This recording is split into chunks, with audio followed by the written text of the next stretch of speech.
En 1326, à Londres, Isabelle de France renversa-t-elle son époux avec un amant. Les cloches de Westminster tonnent dans la brume. L'odeur âcre de la Tamise et des feux de camp envahit l'air. Dans l'ombre vacillante des torches du palais, la reine, drapée de velours noir, murmure des serments interdits à Roger Mortimer. Les épées s'entrechoquent, les cris de trahison percent la nuit. Était-ce amour, vengeance ou complot pour un trône ensanglanté?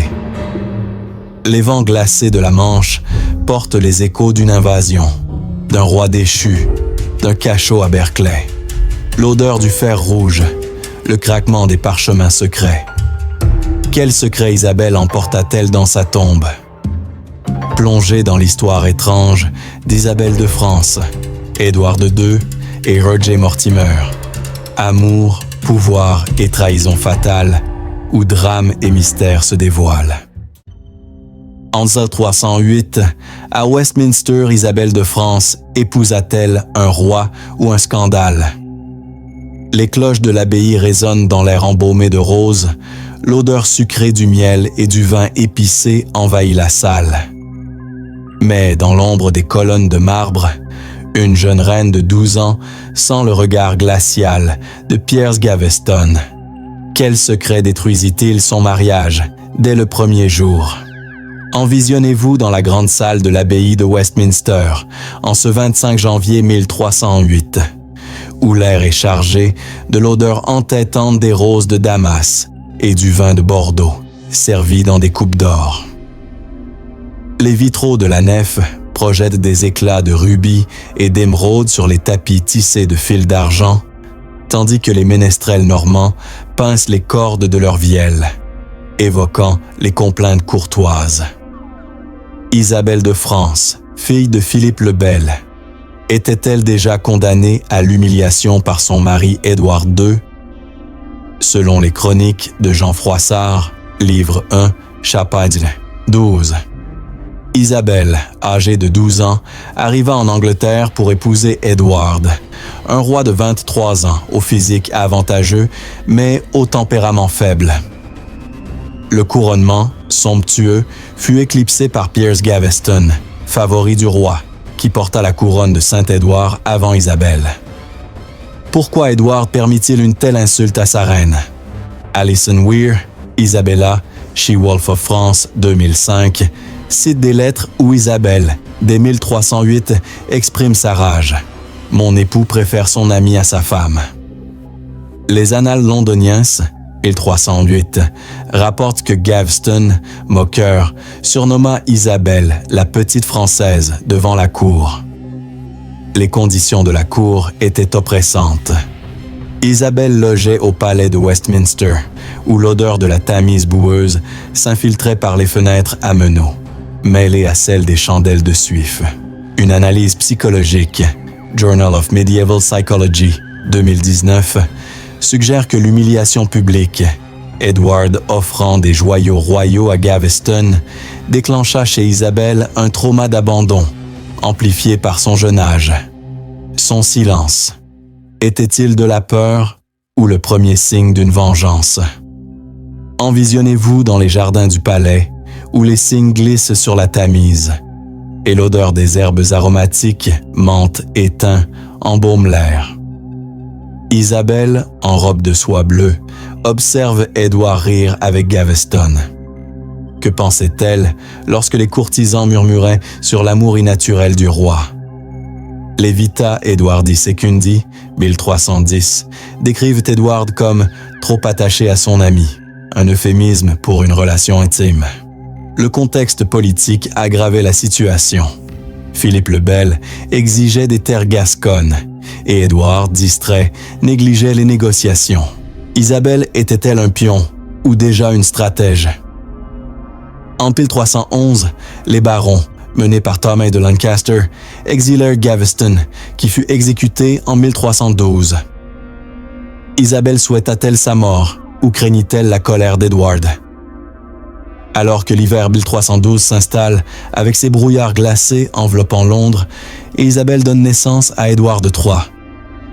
Son fils était-il son espoir ou son arme future? Mais un nouveau favori, plus dangereux que Gaveston, se prépare à entrer dans l'ombre du trône. En 1321, à York, Isabelle de France vit-elle son royaume lui échapper par la main d'Hugues d'Espancé. Les sabots des chevaux martèlent la boue gelée. L'odeur âcre du sang et de la fumée des villages incendiés envahit l'air. Dans la tente royale, la reine affronte un favori plus cruel que Gaveston. Quel pouvoir le jeune Despenser exerçait-il sur Édouard II? Envisionnez-vous dans la tente royale dressée sur les plaines de Yorkshire, en ce décembre 1321, où l'air glacé est saturé de l'odeur âcre de la fumée des villages incendiés et du cuir mouillé des harnais. Les épées des chevaliers s'entrechoquent dans un vacarme assourdissant, et les cornes de guerre retentissent comme des cris de banshees dans la nuit. Une lanterne à huile vacille sur une table de campagne, projetant des ombres elongated sur les cartes froissées du royaume. Isabelle de France, reine d'Angleterre à 30 ans, était-elle prête à voir Hugues d'Espancé le jeune devenir le maître du trône? Selon les chroniques de Jean Froissart, livre 1, chapitre 45, Hugues d'Espancé le jeune, chambellan du roi depuis 1318, devint l'amant et le conseiller omnipotent d'Édouard II après l'exécution de Gaveston. Pourquoi ce baron du Gloucestershire, âgé de 30 ans, remplaça-t-il si vite le favori décapité? Alison Weir, Isabella, She-Wolf of France, 2005, cite les Rolls of Parliament, 1321. Despenser obtint des terres confisquées aux barons rebelles, accumulant une fortune qui surpassait celle de la couronne. Les Annales Paulini, 1322, rapportent qu'il fit pendre, tirer et quartier les ennemis d'Édouard, gagnant le surnom de bourreau du royaume. Les conditions de la cour étaient devenues insupportables. Isabelle, reléguée à l'arrière-plan, voyait ses propres revenus détournés au profit de Despenser.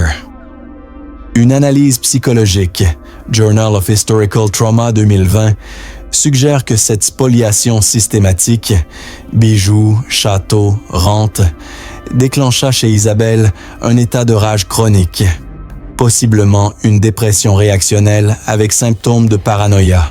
Son regard. Froid était-il le premier signe d'une vengeance calculée? Envisionnez-vous dans la chambre de la reine au château de Leeds, où l'odeur du bois humide et de la cire des chandelles étouffe l'air. Isabelle, en robe de velours violet, fixe une lettre scellée du sceau royal. Despenser exige le château de Marlborough, son dernier refuge. Que pensait-elle lorsque les gardes du roi frappèrent à sa porte à l'aube? Les Vita Eduardi Secundi, 1321, décrivent la scène. Elle refusa d'ouvrir, et Édouard ordonna le siège du château. Était-ce la goutte d'eau qui fit déborder sa patience? Le contexte politique était explosif.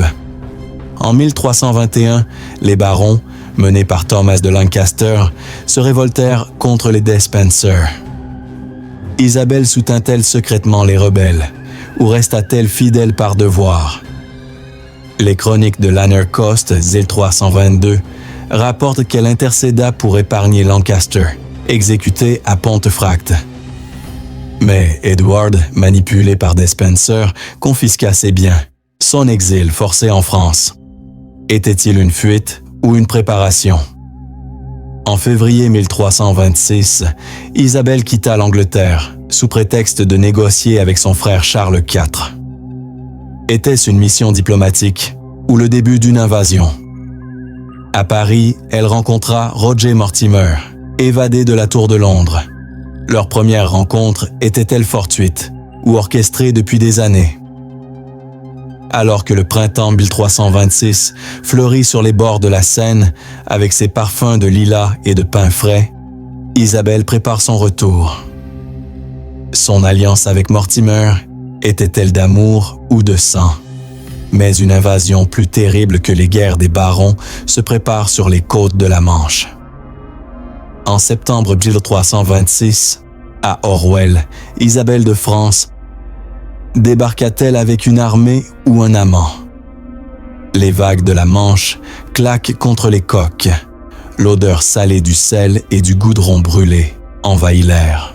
Sur le pont d'une galère française, la reine en armure lève son épée. Était-ce vengeance ou révolution? Envisionnez-vous sur les plages de galets d'Orwell dans le Suffolk, en ce 24 septembre 1326, où l'air est saturé de l'odeur âcre du sel marin et du goudron des navires fraîchement calfatés. Les vagues de la Manche claquent contre les coques comme des coups de bélier, et les cornes de guerre retentissent dans la brume matinale, tandis que les bannières fleur-de-lysée flottent au vent. Une torche de résine éclaire le pont, projetant des reflets d'or sur l'armure d'Isabelle. Isabelle de France, reine d'Angleterre exilée, était-elle prête à renverser son époux avec Roger Mortimer à ses côtés? Selon les chroniques de Jean Froissart, livre 1, chapitre 58, Isabelle débarqua avec 700 mercenaires ennuyés, financés par Charles IV de France et les banquiers lombards. Pourquoi une reine, mère du prince héritier, choisit-elle l'invasion armée plutôt que la négociation? Alison Weir, Isabella, She-Wolf of France, 2005, cite une proclamation d'Isabelle. « Je viens réclamer justice pour mon fils et pour le royaume. » Les Annales Paolini, L326, rapportent que les barons, las des Despencer, rallièrent immédiatement la reine. En 2 semaines, Londres ouvrit ses portes. Les conditions de l'invasion étaient audacieuses. Isabelle, vêtue d'une cotte de maille sous un manteau de velours cramoisi, chevauchait en tête.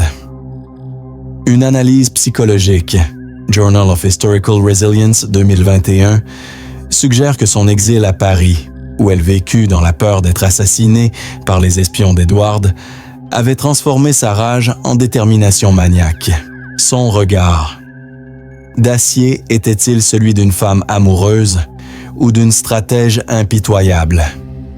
Envisionnez-vous dans la cathédrale de Hereford, où l'odeur de l'encens et du sang séché imprègne l'air après la capture d'Hugh Despencer.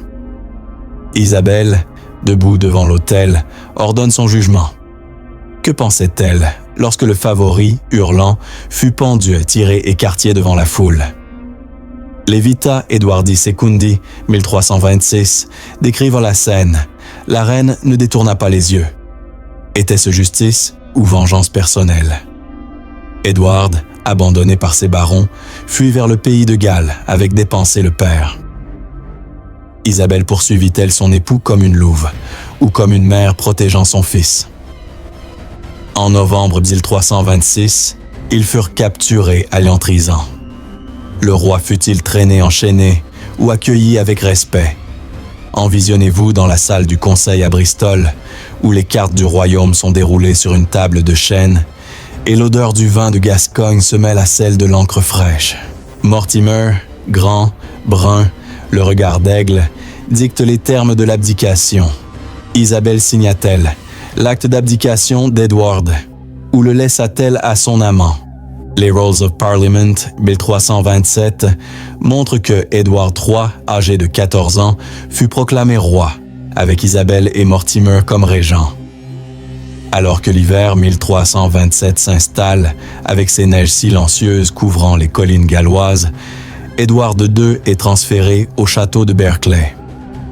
Son cachot était-il une prison ou un tombeau? Mais une mort plus mystérieuse que l'abdication attend le roi déchu dans les donjons de Berkeley. En 1327, à Berkeley, Édouard II mourut-il de mort naturelle ou d'un fer rouge? Les chaînes cliquettent dans le cachot humide. L'odeur de la paille pourrie et du sang séché étouffe l'air. Dans l'ombre d'une cellule sans fenêtre, le roi déchu hurle. Quel secret Isabelle et Mortimer cachèrent-ils dans les ténèbres?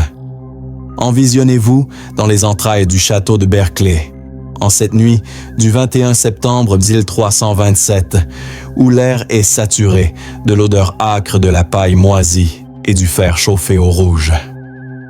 Les chaînes rouillées grincent contre la pierre moussue, et un hurlement étouffé résonne dans les corridors voûtés, tandis qu'une torche unique projette des reflets sanglants sur les murs suintants.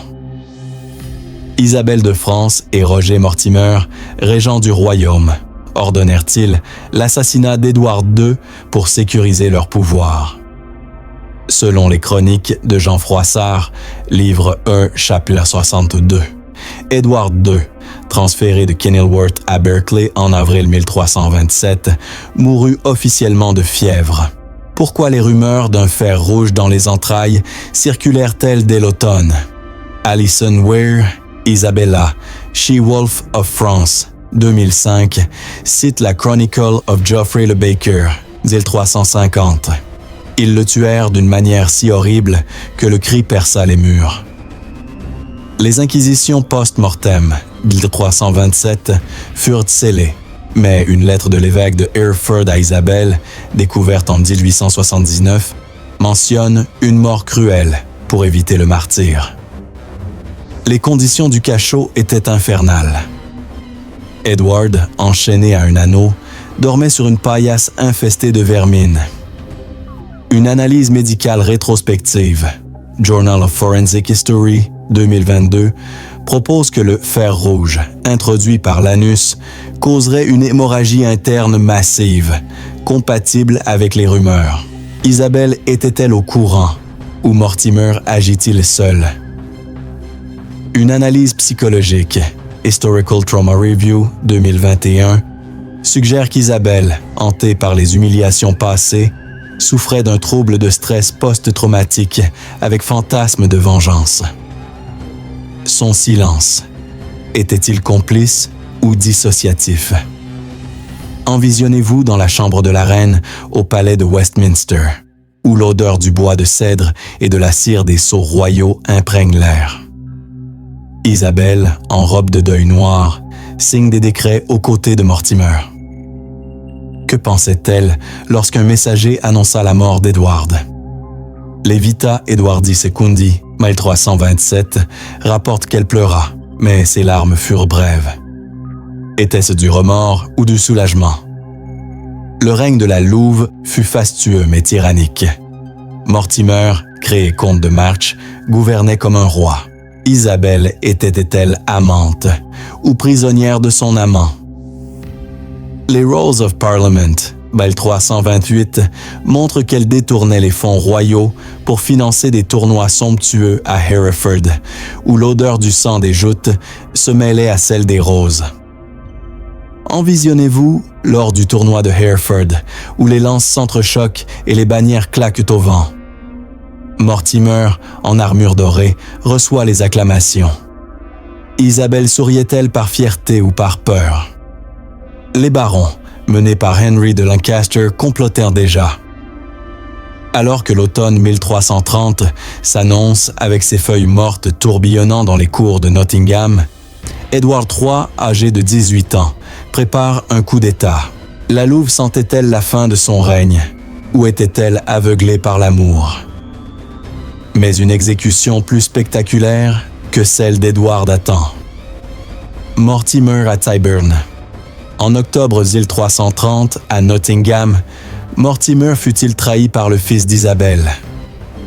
Les torches crépitent dans les couloirs souterrains. L'odeur de la cire brûlée et de la peur envahit l'air. Dans la chambre royale, le jeune roi épée à la main. Quel secret la Louve n'avait-elle pas vu venir? Envisionnez-vous dans les passages secrets du château de Nottingham, en cette nuit du 19 octobre 1330, où l'air est saturé de l'odeur âcre de la cire brûlée et de la sueur des gardes endormis.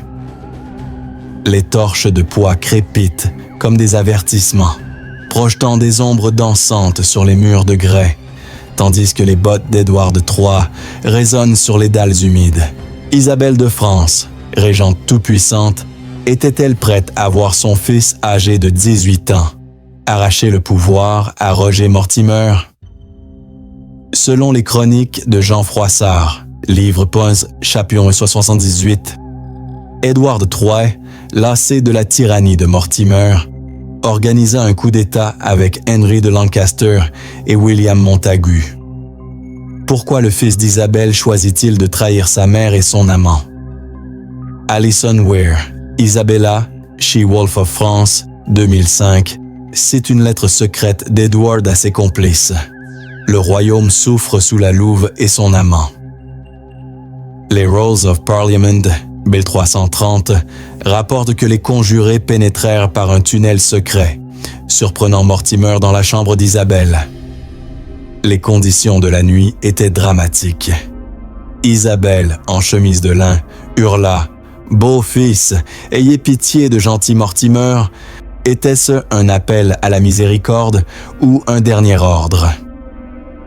Une analyse psychologique, Journal of Historical Betrayal, 2022, suggère qu'Isabelle, après 13 ans de pouvoir absolu, souffrait d'un trouble de dépendance affective envers Mortimer, amplifié par la peur de perdre son influence. Son cri était-il d'amour ou de terreur? Envisionnez-vous dans la salle du trône de Westminster, où l'odeur du parchemin neuf et de l'encre de Galles imprègne l'air.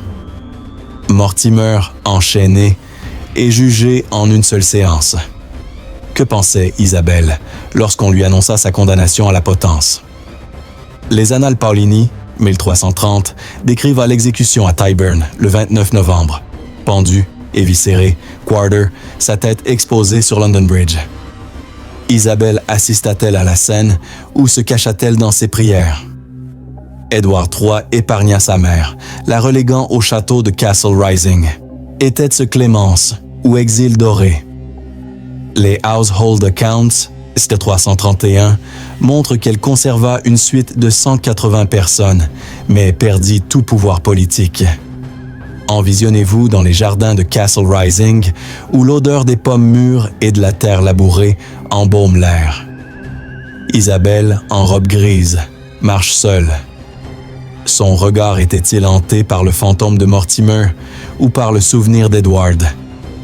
Les chroniques de l'Anercost, 1335, rapportent qu'elle fit des pèlerinages à Canterbury, peut-être pour expier ses péchés. Alors que l'hiver 1330 s'achève, avec ses vents glacés balayant les marais du Norfolk, Isabelle reçoit une lettre scellée du sceau royal. Était-ce une réconciliation avec son fils ou une nouvelle menace? Mais un dernier mystère, plus profond que la mort de Mortimer, attend dans les archives royales.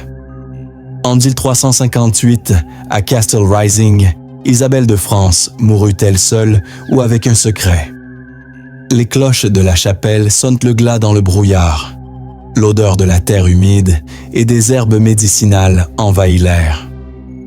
Dans une chambre au volet clos, la louve expire. Quelle lettre brûla-t-elle avant de fermer les yeux? Envisionnez-vous dans la chambre haute du château de Castle Rising, en cette aube du 22 août 1358, où l'air est saturé de l'odeur âcre de la terre humide, de la camomille séchée et du parchemin brûlé.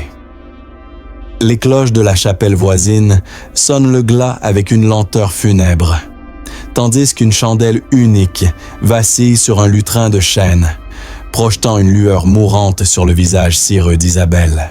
Isabelle de France, ancienne reine et louve d'Angleterre, âgée de 63 ans, était-elle prête à emporter dans la mort un secret plus lourd que tous ses crimes?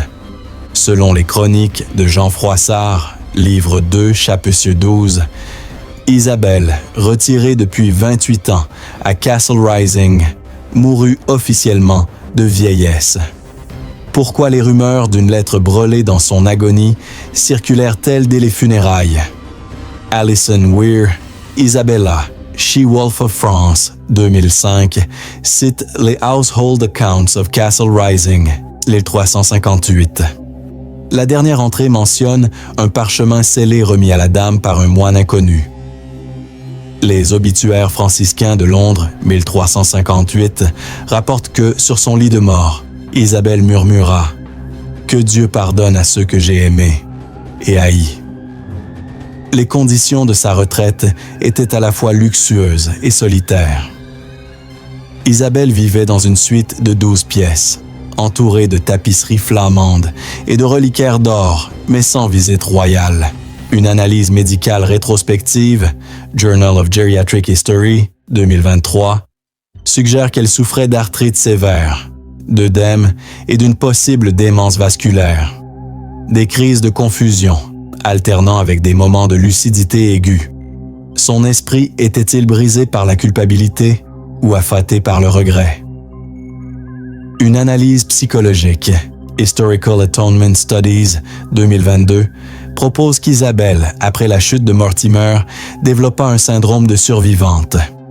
Elle se confessait quotidiennement aux franciscains, mais refusait de renier son passé.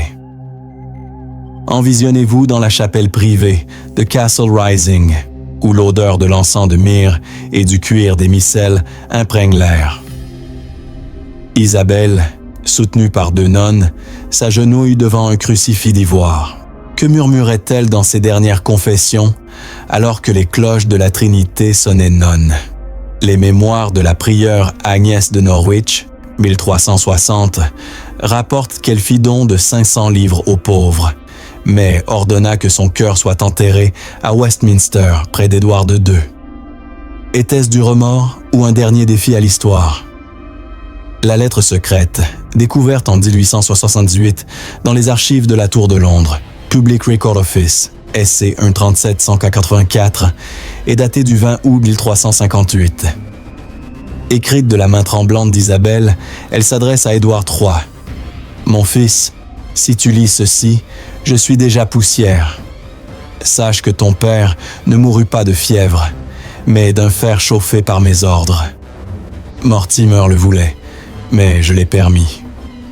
Que Dieu me pardonne, et toi aussi. » Était-ce une confession ou une malédiction posthume? Weir suggère que la lettre fut interceptée par les espions d'Édouard III, qui la scella pour protéger la mémoire de la couronne. Envisionnez-vous lors des funérailles à l'église des Greffriyards, où l'odeur de la cire des cierges et des roses fanées embaume l'air. Le cercueil d'Isabelle, drapé de velours noir, est porté par 6 chevaliers. Que pensèrent les courtisans lorsqu'on murmura que la louve avait brûlé une autre lettre dans son agonie? Les chroniques de Henry Knighton, RL 390, rapportent qu'un moine franciscain, présent à son chevet, jura avoir vu une flamme bleue consumer un parchemin scellé d'un loup. Le legs d'Isabelle fut ambigu. Édouard III, devenu un roi conquérant, ne parla jamais publiquement de sa mère. La hassait-il ou la respectait-il en secret? Les Wardrobe Accounts, 1359, montrent qu'il fit dire des messes annuelles pour son âme, un geste de piété ou de prudence. Envisionnez-vous dans la crypte des Greffrayards, où l'odeur de la pierre froide et de la poussière séculaire règne.